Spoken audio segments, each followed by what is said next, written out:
So just tell us your name and what you do briefly in 1 or 2 sentences. Let's start with Sam. Thank you, Doc. Good morning, everyone. My name is Sam Owili. I'm CEO of BOMA. At BOMA, we implement poverty graduation approach to help vulnerable populations overcome extreme poverty, build resilience, and also achieve socioeconomic inclusion. Pleased to be speaking with you this morning. Thank you. Good morning, everyone. My name is Tasfai Besha. I work for IGAD as a regional programming within the IGAD Drought, Disaster Resilience and Sustainability Initiative. So one of the keywords and worrisome issues transpired during the keynote speakers is drought and the problem we are dealing with. Thanks God, there is now some kind of turning of hope because of the coming of this rain, which seems to be really wide, has wide coverage. So then rain alone is not enough, so we have to do the rest of the things. So I'm very happy to be here in this very, really important gathering to learn more and to share whatever I have learned during the past several years of my experience. Thank you. Good morning, everyone. It's a pleasure to be with all of you. My name is Olga Petriniak. I'm the Senior Director for our East Africa Resilience Portfolio with Mercy Corps. I support technical strategy, program delivery, knowledge, and learning across our programs here in the Horn. For all of you less familiar with Mercy Corps, we are a multi-mandate organization working across the humanitarian development and peace spectrum to support inclusion and resilience in places affected by climate change and conflict. And we focus particularly on 4 outcomes: food security, water security, economic opportunity, and peace and good governance. It's a pleasure again. Good morning, everyone. I'm Soledad Rogers. As Joshua mentioned, I'm the USAID Kenya East Africa Bureau for Humanitarian Assistance, acting regional director. In our region, we cover the Sudans, East Africa, and Central Africa. And within our humanitarian portfolio, we do not just life-saving, but also some resilience activities as well. Very happy to be here. Thank you. Wonderful, wonderful. Let's appreciate our panelists and welcome them. Soledad, let me start with you. One of the 7 principles of HDP Coherence is joint planning and seeking a common agenda. But it's a huge challenge, isn't it? That because the various efforts, they have different timelines, they have different sources of funding, they have different goals. Are there good examples of joint planning and really coming to a common agenda? So if you can share some examples of that and how you can get a common agenda across so many varying goals. Thank you for the question, Joshua. Yes, I do think that there are some good examples for joint planning. I want to focus on kind of the fundamental component to make this successful. I think for joint planning across HDP, we find this in areas of reoccurring or protracted drought or protracted crises. I think this is a little harder to do when we have kind of a sudden onset emergency. But as we continue to see and to learn in the Horn's kind of recurrent drought, what we need is to geographically co-locate our humanitarian and development programming. The purpose of HDP is to reduce the humanitarian caseload. We can't do this alone with humanitarian resources. At times of crisis, the emergency resources are to keep people alive. They're not to build resilience. They're people's ability to kind of adapt to shocks. And unfortunately, in a lot of these times, there's not sufficient resources to do more than the life-saving. So as vital as humanitarian assistance is, it's never going to be enough to address the underlying drivers of the people's vulnerabilities and people's ability to deal with the longer-term impacts of these shocks. So the communities that we support, they're not interested. They don't care if it's humanitarian development or peace assistance, right? All they care about is that their immediate, their longer-term needs are met. that they have a voice in these conversations, and that their children are able to thrive. So in these recurrent crises, we need the development actors to help us support these vulnerable communities. And that includes conflict sensitivity. That means that we need to prioritize do no harm principles. Again, community engagement, community participation, and making sure that we are including marginalized groups that are often left out. So we need to make sure we're promoting peace in everything that we do on the humanitarian and the development side. So per our mandate, the humanitarian support will be for the most severely impacted by these crises. So these are typically places that may not be the most viable. They may not be the most populated. And this may pose a challenge for some of the development activities, some of the development actors. So BHAs, the Bureau of Humanitarian Assistance, our RIFSAs, our resilience food security activities, they've leaned into this space, right? But this isn't enough all by themselves. So in many of these places, we're targeting the beneficiaries at that household level. But again, that's not enough. We need the development actors to come in and work at that systems level, the market systems, governance, to help kind of layer on top to have these lasting impacts. But we need to find a middle ground. We need to get the development actors a little further out of the county capitals and closer to where the greatest number of the humanitarian caseload is.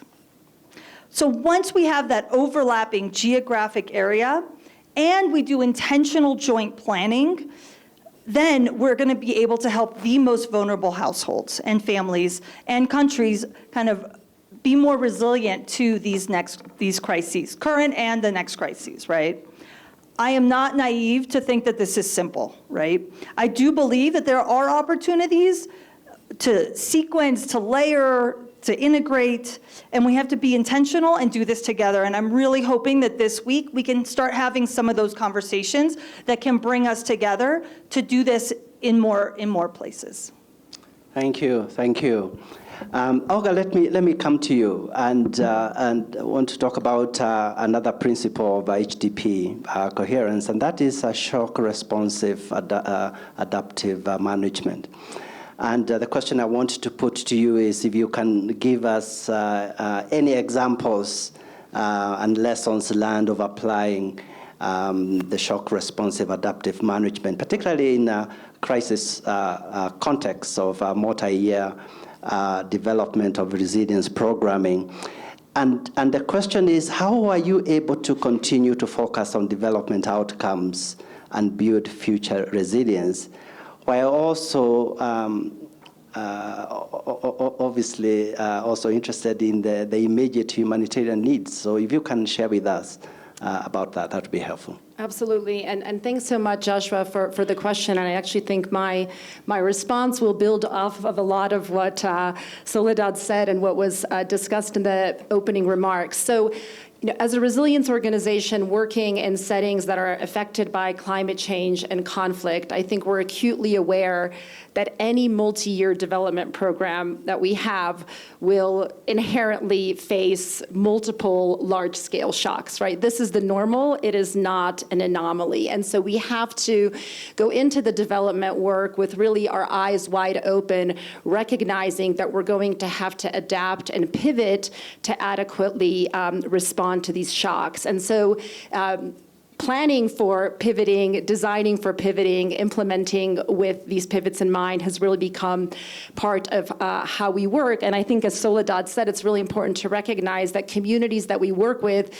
don't see development funding streams and humanitarian funding streams, and now this actor's coming in, but they really have the totality of their needs and aspirations, and it's our job to listen and to respond effectively. So I want to talk a little bit about what this looked like specifically in response to the recent drought crisis, of course, where we all saw a gradual and yet devastating deterioration of household assets, food security, and livelihoods, like a slow, big coming train that hit all of us pretty hard. In our programming, we were focused on pivoting, one, to meet households' emerging immediate needs in a way that would protect the long-term development investments or lay a foundation for future development programming. And as part of that, really supporting and strengthening the local systems that we know communities rely on, not to just manage the current crisis, but also to avert future humanitarian need and to be prepared for the next crisis. There's actually quite a bit of research that definitely demonstrates that often communities rely on their local market and social systems even more than they do on humanitarian aid in these crises. And we've also seen crisis as a key opportunity to really support adaptation, right? It is the moment to support adaptation, not just recovery coming out of the crisis. So, okay, all that is great theory. What did that look like in practice? So I want to give specifically two examples. One is from right here in Kenya, our BHH-funded RIFSA Nawiri working in Turkana and Samburu counties that focuses on strengthening local livelihoods and food systems, health services, as well as social behavior and norms to address intergenerational cycles of chronic acute malnutrition. A lot of complexity there. Obviously, the drought meant that the households were not in a position to effectively participate in the livelihood interventions and the graduation work that is a part of the program without additional cash to meet their immediate food needs. And so as part of the program's disaster response fund, we pivoted to provide cash to households specifically to meet their food needs along with consumption stipends.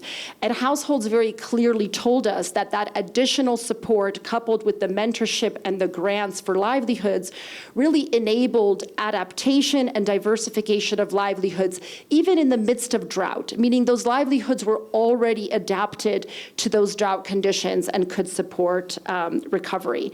I will say that the cash was not enough as an adaptation because of a lot of the markets for food were too far. And so affordable, nutritious food were still unavailable in the last mile. And so what we did is we were able to support the women entrepreneurs and these emerging livelihood groups and connect them to food traders outside of the areas, negotiate bulk purchasing so that they were able to bring in more nutritious food to the last mile at lower costs while supporting their businesses. So what ended up happening here is the traders saw that there was a business opportunity and demand for these nutritious food in remote areas. People had cash to pay for it, but the income diversification adaptation brought sustainability to that intervention because it meant that that income generation would allow that relationship and that trade to continue, that this wasn't just propped up by short-term cash.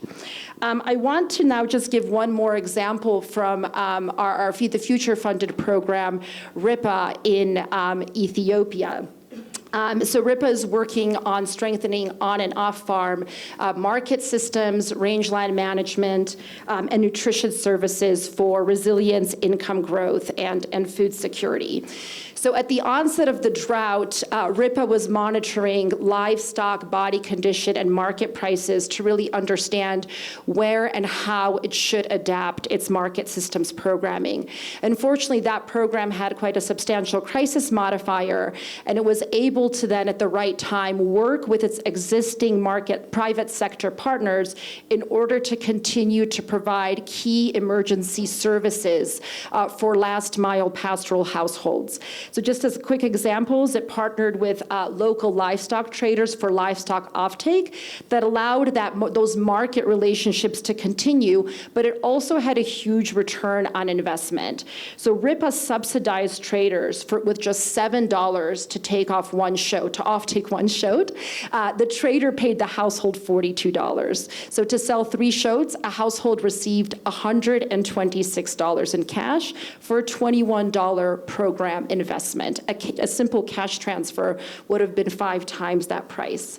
We also leverage existing partnerships with 13 private veterinary pharmacies and 2 feed and fodder input suppliers. And we built the relationships through vouchers, and those vouchers ensured that these nascent markets for livestock inputs were able to continue and did not collapse during the drought. And we did learn through our PDMs that 70% of the households actually used the vouchers to maintain milk supply, and 80% of the household used the feed and vouchers to maintain breeding stock. to enable them to recover from the drought. So I'll wrap here with these examples, but overall just to show that there's really a clear opportunity to build on that development platform. And if we're clear and we're smart about when the next crisis is coming, we can really tightly and effectively layer our humanitarian assistance that ensures households are less susceptible to the crisis and actually can cope better and adapt through it to come out to thrive on the other side. Thanks so much. Wonderful. Thank you. Thank you. Well, feel free to appreciate. Thank you. Thank you. Tesfaye, I want us to talk about the P in the HDP nexus. We don't talk enough about the P, about peace, and particularly about conflict, integration, and building peace. Actually, I noted for Idrisi, your priority intervention area number 6 is about conflict prevention, resolution, and peace building. So if you can share with us, how do we promote a peace building, avoid exacerbating the conflicts of tensions, and particularly when new resources come to an area? Tell us about that. Thank you, Joshua. Indeed, the importance of peace cannot be overstated. And that's how it is being perceived, and understanding how it fits with the humanitarian and development and broader resilience perspective is very important. We incorporated in IGAD and partners and the member states the conflict prevention, resolution, and peace building within the Idrisi because it is one of the preconditions for collective thinking and sustainable action to build resilience at scale. What is unfortunate is conflict can arise due to various reasons, and it's also very pervasive. It's innate in all social systems and communications. As a result, it is context dependent. There are differences between conflicts that arise in different corners of our region. Therefore, there is no one universal solution to peace building.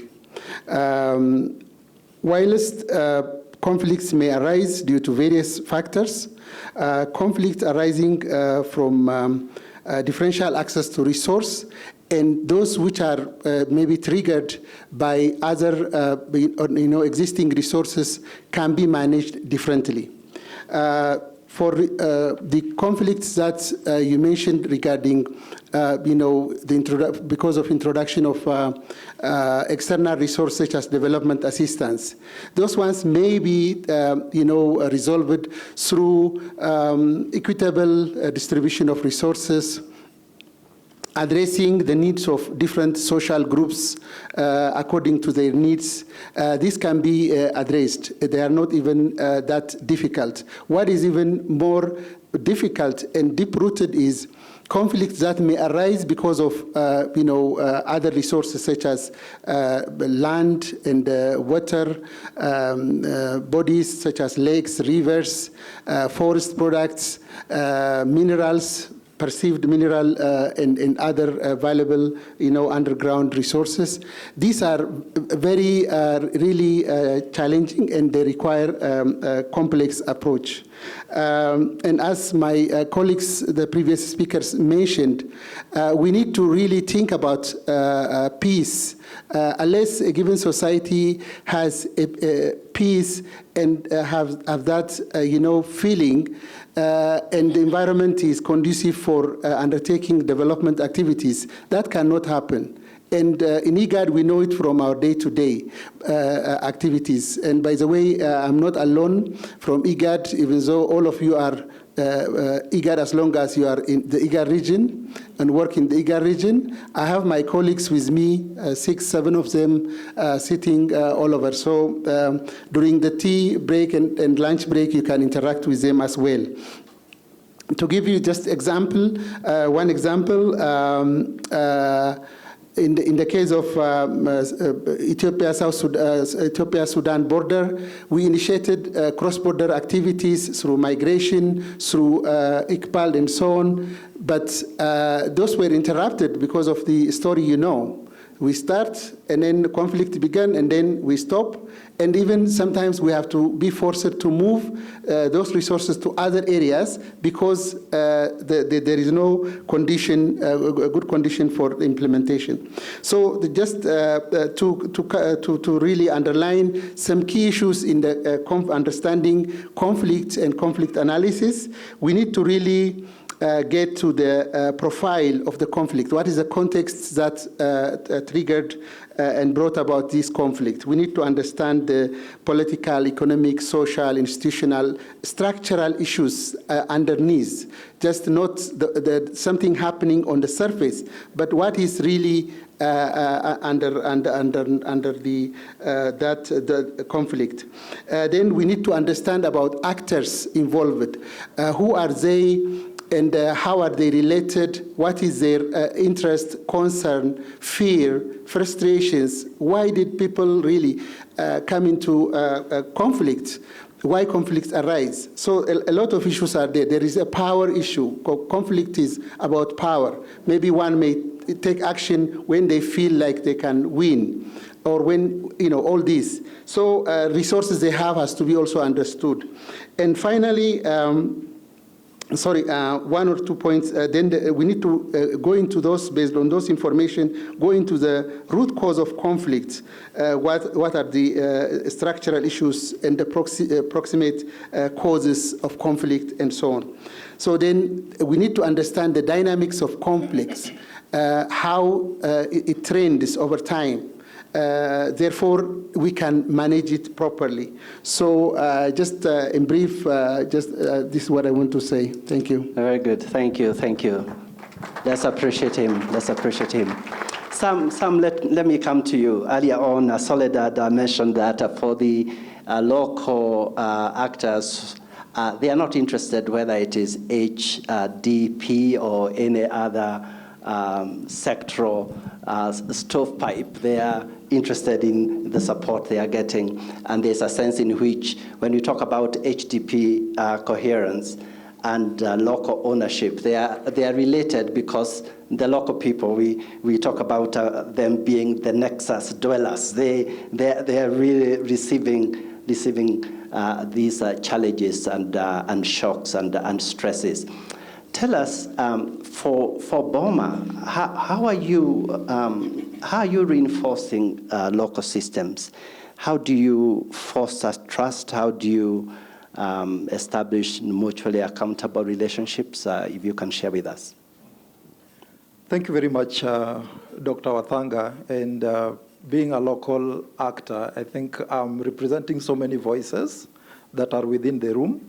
And I really want to echo Soledad's perspective and also Olga's to reiterate that for actors operating at our level, HDP basically means the same thing. You'd always be dealing with a humanitarian issue, a development issue, and addressing a peace issue.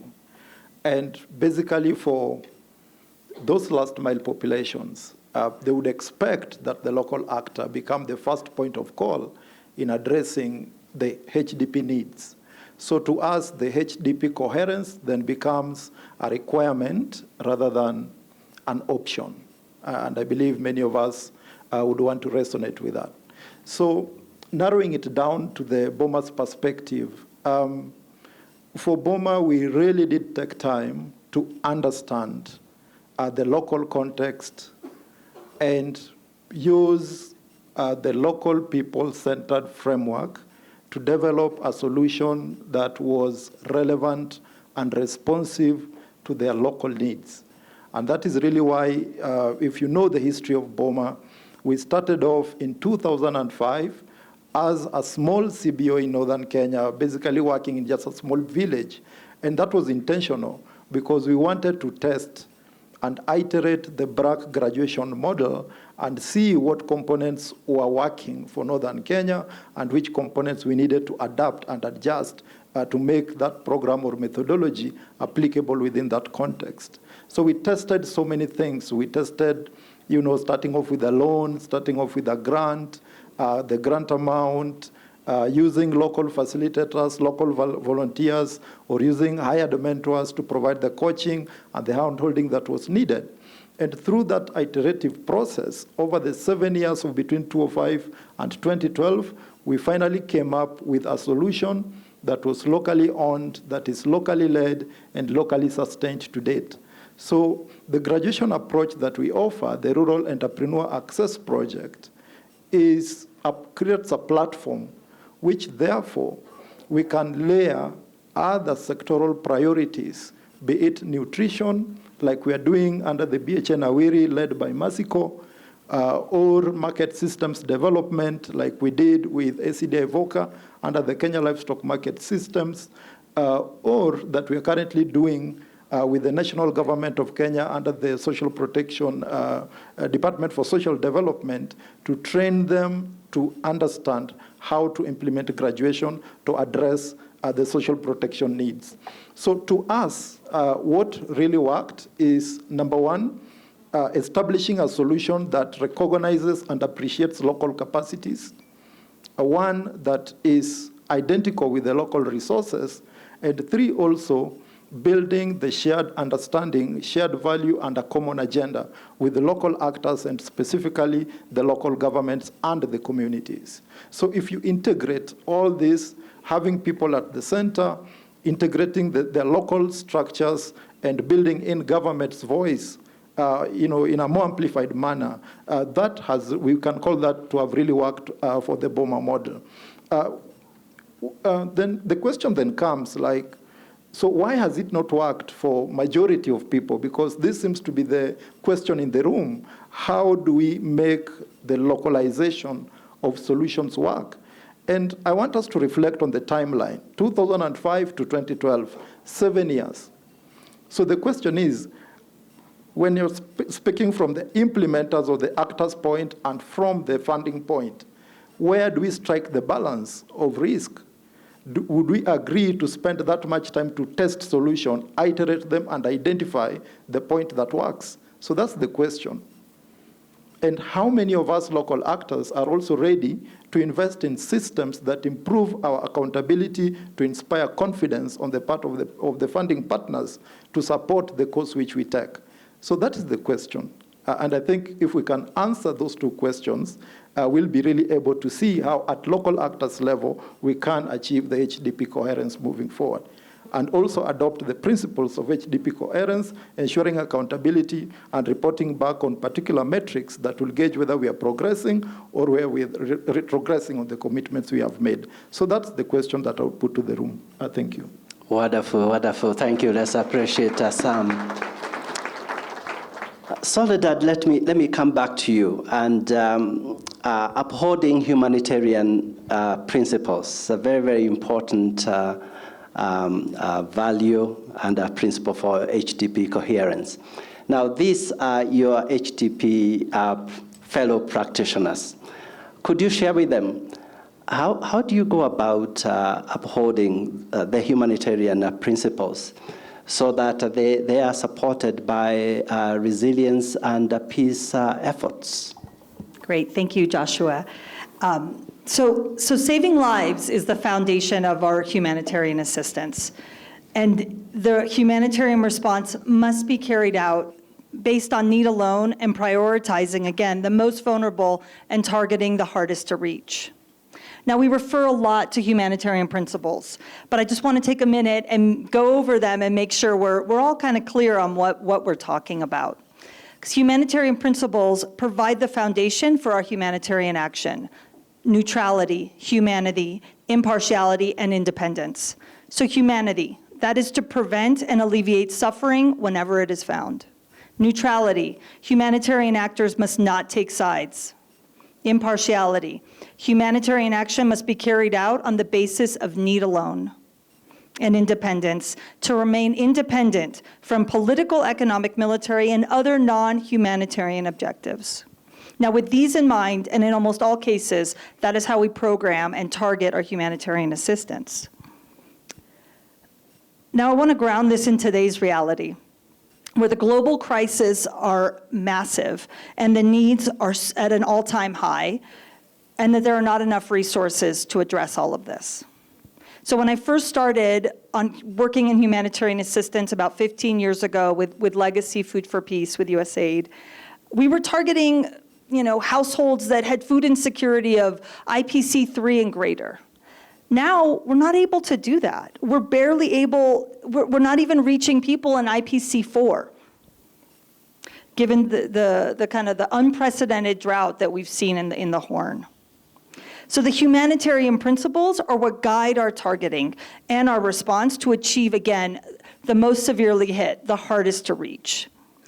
So it's in times like these that we need the HDP actors to come together to tackle these crises, because again, there are not enough resources to go around right now. So what can this look like? So perhaps in South Sudan, that has conflict and unprecedented flooding. They've had flooding for over 3 years now. Maybe the development partners can come in and work in the flood-affected areas, train people on their new normal, how to adapt to living in a flood zone, maybe some fishing, and leave the humanitarians instead to focus on more of the conflict-affected households and in kind of maybe those harder-to-reach areas. In Uganda, BHA has invested for over a decade in Karamoja, right? We've trained households there and tried to push them up, right? Build their resilience. And having, I think now, the development actors are coming in to help with the pull, right? Developing those systems to really kind of push the Karamojong up and out. And then in Kenya and Ethiopia, maybe on the development side, we can increase some of our activities in places that are, have IPC 3 food insecurity, and so that those populations won't necessarily slip into IPC 4 areas. But of course, development actors are also welcome to work in IPC 4 affected areas. These are just some examples, and I hope that, again, this week we can identify some other opportunities where we can kind of leverage and support, again, on some of these humanitarian principles. Hunger is on the rise. Conflict is on the rise. There's more displacement now than we've ever seen, and people are staying displaced for 15 to 20 years. They're unlikely to go home. Again, there is such great urgency now for us to finally try to do something about HDP. I think we've been talking about this for a really long time. I'm hoping this drought can be can push us to actually do something differently. Thanks. Thank you. Let's appreciate Soledad. Olga, I want to come back to what you shared about shock responsive and adaptive programming. And I want to ask you, share with us, what are the incentives, what are the enabling conditions for shock responsive programming, particularly when you want to promote SLI, sequencing, layering, and integration, and particularly working with local partners. If you can share with us, that would be helpful. Yeah, thanks again for that question, Joshua. So again, just alluding to, sorry to keep building off you, just this idea that there isn't enough resources to go around, and so we really have to think creatively, knowing in these multi-year programs that multiple shocks are coming. How do we continue to advance long-term gains, not pause that long-term programming, meet immediate needs, but then also avert future need? Can we do things differently, even in our humanitarian response, so that we can avert future humanitarian needs? And I think we've just found that there's a couple really key, I would call them, enabling conditions related to this. Some of them are internal, some are external. But one is just that awareness and doing the contingency planning within our programs. I mean, I'm just reflecting now, we're coming out of the drought, and a lot of our programs okay, now we get to carry on with what we were always going to carry on with. Are we ready for the next moment? How quickly is it going to come? When's the next shock? Are we thinking about how to really adapt all those systemic interventions to be ready to respond. And so I think doing that contingency planning within our portfolios, within our own work is really critical. The next one is sort of internal, external, but I would say act early and act locally. Anticipatory action is absolutely critical if we're going to save money and avert future humanitarian need. The livestock offtake intervention that I talked about, is not possible if we wait until there's IPC4 status, and yet households can continue to receive cash through market support, through livestock offtake. The worst that can happen if we act early is we strengthen some more private sector partnerships and we stimulate markets, even if the crisis doesn't turn as bad as we thought. At best, we save a lot of money and support households' dignity and support the private sector to continue to function. Related to that, I would say partnerships are essential. A lot of our programs, are benefiting from multiple cycles of investments that allowed these market private sector partnerships to thrive and therefore position them to be really supportive in the emergency response. So building those long-term partnerships and thinking about how to leverage private sector partners in particular to support delivery of key goods and services through the market in times of emergency is critical. And I will just say, two more, sorry. We've really appreciated the partnerships with USAID and the flexible and layered funding. Obviously, if there isn't flexibility, if the funding's not quick to come in terms of the humanitarian investments, again, some of those examples I mentioned are not possible. And finally, I kind of want to allude to this idea that was mentioned with the other panelists around sharing data and really looking at localized shared data. If we're going to act locally, we need to understand how we're jointly targeting, understanding where we're investing, but really sharing context monitoring data so that we're able to respond and tailor our intervention to the unique conditions in different affected areas. I'll stop there, Joshua. Very good. Thank you. That's appreciate, Olga. Tesfaye, I want to continue discussing conflict with you, not for any personal reasons, but when chatting with you a bit earlier, you brought to my attention that work and article written by Ana Elisa Cascao, When Water, Land, and Oil Mix with Politics. And very briefly, because there's a lot I know you could say about this, if you could share with us about resource-based conflicts in South Sudan and also in the Gambela region of Ethiopia. I know there's a lot you could say about this. If you could just briefly share with us just an outline of that. Thank you, Joshua. Indeed, well, this story, I came across it, and because of my region and my country as well, I just wanted to share with you the part of the Ethiopian side, which I can, provide also some background information as well, because of I passed through that time period, fortunately or unfortunately, in worse situation. So I believe this an anecdotal, account of that case study. And by the way, if Anna is in this room, which is maybe possible, come and tell your story and let me not distort it. If not, then I will tell it, but the credit is 200% for Anna. Obviously, that's what we do in academic practice. So the reason I just suggested this to Joshua is it gives very practical, long-term historical evidence of how reasons for conflicts are built several or 100 years or 200 years even in advance. And we are solving that old problem and sometimes not knowing how to solve it. So let me directly go to it. And like I said, the study by Anna deals with both South Sudan and the Ethiopian side, the Gambella. But I will focus on the Gambella side because of the reason I said. Gambella is currently now one of the regional states in Ethiopia. I am aware that Ethiopians are also in this house, so they can just supplement. I see a table with some Ethiopians there.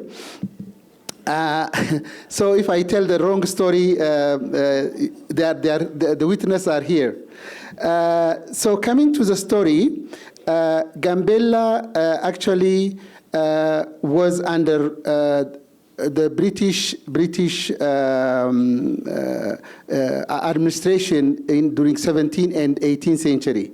And it was brought to under the Ethiopian administration only in 1902, towards the end of the 19th century. And Gambella became part of Ethiopia, the present-day Ethiopia, because of the exchange between our one-time king, Milinik, and the governor or the ruler of the Sudan from the British Empire. And the exchange was with the Gambella part, with the Kassala in northwest part of Ethiopia.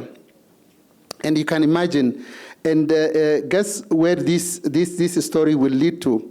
In Gambella, the original inhabitants are mainly Anuaks and Nuer. The Nuers are, of course, they are in the present day South Sudan as well. And I'm sure in this house, maybe there are my colleagues from South Sudan who know the same story on the other side. These communities, there are also other small groups who peacefully live with nature and with themselves, and even though from time to time conflict may arise between Nuer and Anuak or other groups, but they had their own traditional conflict resolution mechanisms. Okay, over time. Now, change became, was introduced particularly in the mid-1980s. Partly because of the northern Ethiopian conflict, the guerrilla fight that was led by the TPLF, who took over the socialist government in 1991 and ruled Ethiopia for 27 years. And let me make a note to you that the TPLF had a base and were friendly with the then Sudan government. And in Gambella, the South Sudan movement, SPLA, were friendly with the socialist government of then Ethiopia in 1980s. So look at the dynamics where this will lead to. But then the northern Ethiopian conflict brought about the what you call forced migration of the northern Ethiopians, mainly Tigrayans, from their original place to Gambella.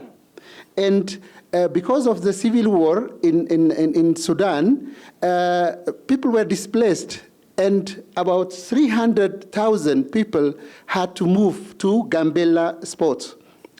And then from northern Ethiopia, 150,000 people were mobilized. And what is even interesting, I was in third year in 1983-84. During that period, there was a campaign that was actually organized to construct a resettlement to accommodate those people to be moved from northern Ethiopia in Gambella. I was a student, so we were forced to go to that camp, and we went to the bushes, cut trees, bitten by snake, bitten by what, sick, etc., etc. We had those problems. But we have seen also the suffering of the South Sudanese people, the migrants running from the conflict, and so on and so forth. But then the story I want to tell you, with that background, is now that in that particular area, the Gambella area is well resourced with rivers such as Baro, Gilo, Abol, and also Akobo. These are tributaries of Nile. The moment I mention the name Nile, even though it is Nile is about water, it is, you can sense also fire. But I'm not here to talk about that very complex conflict as well. But we are living with that conflict as well. I just want to make that footnote. So what is happening is, with that concentration of now moving people because of different historical reasons to that particular point, became now the competition for resource is inevitable. Now these people, peaceful people, Anuak, Majengar, and Nuers, living in that situation, were now confronted with this kind of new development because of all the regional or internal politics and so on. And this is a telling story, and there are details, issues about casualties from the different groups and so on. But what is very important in this regard is actually, the communities, as I mentioned, they had their own conflict resolution mechanisms, but those were failed. And also... you can just summarize in 1 minute? Yes. Thank you. And because of this population density, and also the disruption of the conflict resolution mechanisms, new layers of relationship, because power relationships were created, the government authorities empower some communities and at the disadvantage of others. And definitely this will be a reason for conflict.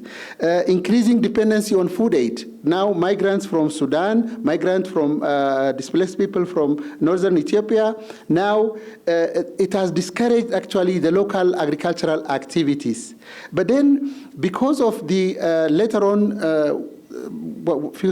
later on, the developmental movement, developmental state movement of the government of Ethiopia under the TPLF, a lot of investors were, including foreign investors, went to Gambella region and land grabbing, water grabbing, building dams and completing dams which started during the Derg regime, and now that created pressure on the resources, and now people downstream, grazing lands were dried, so people have to come with their livestock to the dam area and the farms. You can imagine what kind of conflict is booming. So these are now a real situation, and conflict sensitivity and prevention, if that was in place, this could have been maybe lessened. Thank you. Wonderful, wonderful. Thank you, thank you. I hope Tesfaye has whetted your appetite so that you can go and read a lot more about, particularly about that case study. Soledad again talked about the 4 humanitarian principles. Is there an issue and a difficulty when we say that we are strengthening local systems, particularly working with government? How do you do that and still uphold particularly the principles of independence and neutrality? Yeah, thank you very much, Dr. Given that these are basically imperatives, achieving HDP coherence for local actors at the local level, and the role of government, I would say, or the position of government is irreplaceable. This is one core element or core actor in the practice that we cannot neglect, neither can we assume them. And so for local actors, I think what's really important is to acknowledge the power disparities and accept that government has its position, we do have our position, and the funding partners have their position. And with that knowledge then, identify, as prescribed in the purpose of the HDP Coherence, what the common agenda is, and build a shared understanding around that common agenda, including prescribing the values that want to guide the partnership of the relationship that we establish. And I think PREG has been a classical case of a functioning government multi-partner platform that we can emulate and build on to achieve the HDP coherence and deliver impact at scale. And I would say that it is not just about government. It is also about we local actors, because where we get lost is everyone trying to innovate, everyone trying to do at the same time, and everybody wanting to deliver impact at scale. But I think it's time, maybe as local actors also, we start thinking ourselves about what level of the life cycle do we add the most value. Are we best at research and development? Are we best at early deployment? Are we best at growth, or are we best at taking it up to scale? And our practical cases, BOMA, I think, and I've shared here, our partnership over the last 5 years that started off with ACDI VOCA and Mercy Corps and Catholic Relief Services in Uganda have benefited us immensely, because through those collaborations, we've been able to strengthen our internal capacity, leverage each other's expertise, and hone our solution, to deliver that impact. As we speak today, we've actually been able to extrapolate and transport the solution beyond Kenya borders to northeastern Uganda, southern Ethiopia, Burkina Faso, and even Cameroon. And this is just an example. And fostering that relationship with government and working on that shared understanding and strong relationships. Today, we are working under the support from World Bank to also train the national government to adopt and implement the graduation programming itself. So for me, I would say it all boils down to a mindset shift, because from the room and from the conversations, I can tell that there's unanimity around the space for the local actors. And so if that is really the space, I mean, the mindset that we have all adopted, then the question is, how do we invest in building and strengthening the capacity of that local actor? Do we recognize the resources that are available to them? How do you prioritize supporting and strengthening the capacity of that local actor? And how do we mobilize? USAID alone, of course, is doing a lot.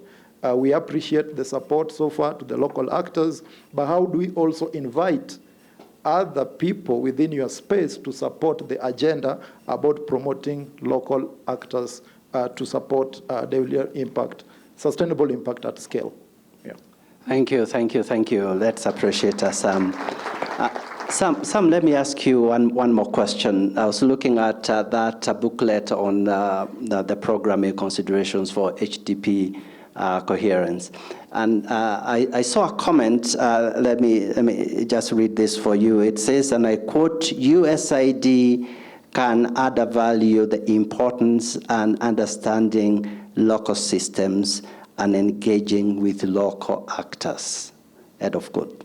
Now, what's your experience of this, and what's your advice to USAID?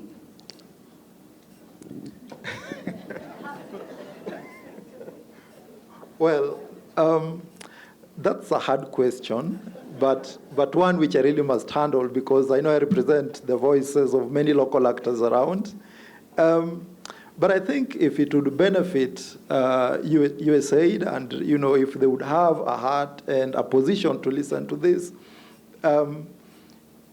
what should we, the local actors, do to convince you to directly partner with us and support and grow the local capacity upwards? I think that would be a question we want to put, because we do need to really unlock, I don't know whether to call them, the gray areas or the issues around confidence around the capacity of, I know we do have a duty as local actors to convince not only USAID, but also other partners within the USAID space around our confidence and accountability for the mission that they, that they prescribe. We also do need to organize ourselves to have the systems and the ability to manage, the resources and deliver on the goals that they set forth. So what I would encourage is we already have a really great, example as far as PREG is concerned. PREG is that umbrella. But within PREG, there are also then the individual actors. So how do we move that down to help build those local actors to promote those local solutions? So it's something we can work on. And also, what's the appetite for building long-term? Because we also know that these partnerships, these collaborations can be long, they can be messy. So how much risk are we willing to take, and how much learning are we willing to adopt? Thank you. Wonderful, wonderful. Thank you, thank you, thank you. I think, Tesfaye, I'll spare you of another question on conflict. You are going to take this personally. So I'm going to ask Olga instead. Olga, I didn't hear anything about conflict or P in the HDP Coherence, and you're talking about shock responsive programming. So does conflict fit anywhere in that kind of programming? Briefly, please. Absolutely. I'll be brief then. Thanks for raising that question. And I think as Tesfaye has alluded to, we really we have to address the elephant in the room. A lot of these environments that we're working in are conflict affected, and we can't sustain the gains that we want without really focusing on conflict. And I was actually just talking to my colleagues from Uganda yesterday when we were talking sort of about the effect of COVID lockdowns on food prices and on the local economies, but we don't realize the dramatic effect that they actually had on accelerating, for example, conflict in Karamoja, when youth lost livelihood opportunities and became increasingly disenchanted, when communities were socially distant and didn't have the opportunity to share conflict early warning information or even to connect to revive their peace agreements. So I would say within our work, we actually look at conflict and the P in two ways. One is to really very deliberately incorporate conflict sensitivity and areas of conflict management directly into multi-year programs, but also into humanitarian investments, really looking at opportunities even for strengthening social connections through some of the cash interventions. But also then looking at where there are opportunities to really advocate for and layer substantive peace-building funds into the areas where there are ongoing development investments. And I would just say that but one thing I'd want to get across today is there's definitely not enough of those right now, given how dire and ripe the conflicts are in a lot of the areas that we're working in. Just to give a couple of very quick examples, in Ethiopia, in the RIPA program that I mentioned, we've been incorporating conflict sensitivity curriculum with our natural resource management and DRM committees and with our market actors. And when our drought hit, we used additional funding to use those structures to help negotiate grazing rights and grazing agreements across borders and ensuring that those were very peaceful.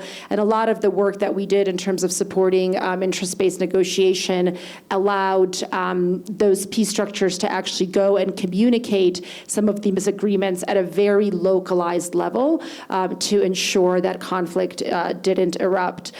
Similarly, in Karamoja, we were able to layer our Apalu RIFSA with other USAID peace funding around ECOSIL, where we ensured that a lot of the participants in livestock enterprise groups or farmers enterprise groups were also participating in youth peace structures, where members of mother-to-mother support groups were also part of women's peace forums, where elders who were participating in activities were also part of these peace structures. And so they were receiving multiple interventions and through that able to share a range of conflict early warning information. As another key example of that, that. We also saw, as a result of layering those peace activities, that the Karamojong from Katito were able to negotiate grazing rights with their next door community in Teso peacefully and on their own without program support because of these various interventions when the drought hit. And it was kind of some of the most systematic sharing, peaceful sharing of resources that we had seen in a long period of time. So I'll stop there. Wonderful, wonderful. Thank you. Let's appreciate Olga. Soledad, let me end with you. We've run short of time. But there's a sense in which when we talk about HDP coherence, we're really talking about CLA. We are talking about collaboration. We are talking about learning. We are talking about adaptation. Are there any incentives? Should there be any incentives for HDP actors to coordinate, to collaborate? Thanks for that question. I think it's really important. We've been talking about CLA for over a decade now, and I think it's still not always put into practice. Even this collaboration, the coordination aspect of it, or maybe it's more of a check-the-box exercise. But I think that we can all see that there's tremendous value in doing it, and doing it kind of intentionally and well. And that's going to take place at the local levels, right, with our local partners, and again, close to the ground, close to where the beneficiaries are, where hopefully they can also participate. Again, as an opportunity to leverage resources.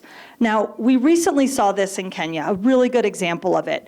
We had a USAID kind of work plan sharing event in Isiolo County. We brought partners together, our AORs, our activity managers, and it was there that our BHA resilience folks and our environment team partners were able to sit down and identify a community they were both working in that had some water challenges. And it was there that they realized that there was an opportunity. And in the end, one of the partners took kind of buying the water tank, and the other partner took the water piping